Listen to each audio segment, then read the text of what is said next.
Before we start the video, guys, you can get your first month of Envato Elements for only $9 via the link below. If you've watched this channel or if you're a video editor, you probably know what Envato Elements is. It's a pretty good deal. Check it out. Every subscription helps the channel.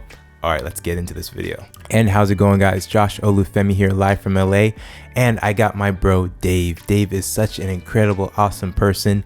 He is live from the UK. He's an incredibly talented sound engineer, and he's gonna just show you a few different ways how to make your sound better.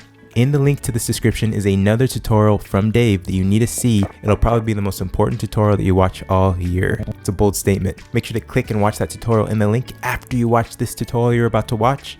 Dave, the floor is yours. Hey guys, how's it going? Hope you're well. Josh, thanks again for having me along. Today we're talking about a few ways of improving your audio.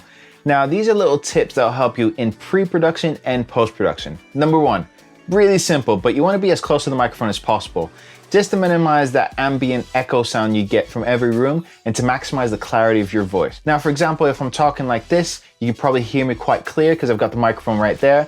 But if I unclip the microphone and put it next to the camera,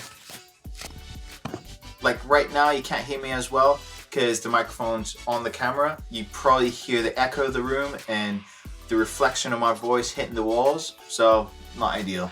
Number two, try not to push air into your microphone. What I mean by that is, right now I'm using Josh's favorite mic, and as you can hear, if I'm using plosives to push air into the microphone, you can hear those plosives blowing out the sound of the microphone. If I use something like a pop filter, now the plosives are eliminated because I've got something to take care of that air pushing onto the microphone. It'd be the same thing with a lav mic. 1, 2, testing, pushing air into the microphone. Number three, sound treatment. Now this is something that can cost a lot of money, or you can do it for pretty cheap. You can use acoustic blankets, or you can use foam that you can buy off Amazon, or you can get panels like that one over there made specifically for your room. A good thing to do might be to choose key points in your room with minimal reflections. And I'm not ashamed to say I've built forts before, like pillow forts or foam forts, or I've had people record in front of that foam panel before just to get rid of those reflection points. Number four, adjust your levels. And the best way to do that is using a pair of headphones. I always carry a pair of headphones everywhere I go. Most of them have a 3.5mm. I always carry some adapters with me just in case the recorders we're using need those kind of 1/4-inch jacks. Make sure your recorders aren't hitting red and peaking out the recording, because that's a nightmare to fix in post-production. And make sure you've got enough headroom in your recordings. That means you've got the level of the recordings and then the space between the level of the recording and where it hits red. That's your headroom right there. You want to have enough headroom so if something's really loud, it won't blow out your recording. Number six, find the right microphone for the job.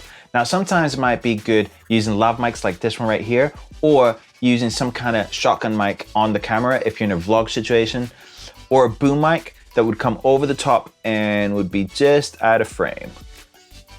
Number seven, try to record with multiple devices if you can, just in case you need a backup. Trust me, it's happened to me before, and the backups have saved my butt. So for example, now I'm using the Rode Go to record myself. I've got a shotgun microphone on the camera, and I'm using another lav mic straight into my phone just to record, just in case something happens.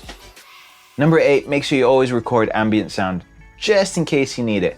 What ambient sound is, it's literally just 20 or 30 seconds of silence, of the room tone, with nobody talking, just absolute stillness. And that's just in case you need to mask anything, to make any transitions smoother. You'd be beating yourself up if you come to editing and then you just need 20 or 30 seconds of silence just to tie things together. I hope these things are helpful for you guys. Trust me, you'll thank yourself when you're editing, and your workflow is going to be so much smoother. So until next time, see you guys. That was such a dope tutorial. Thank you so much again for getting on the channel. Make sure that you like this video and share this video with every freaking person that you know that's involved in film production. Thanks for watching, and as always, remember to keep it chill.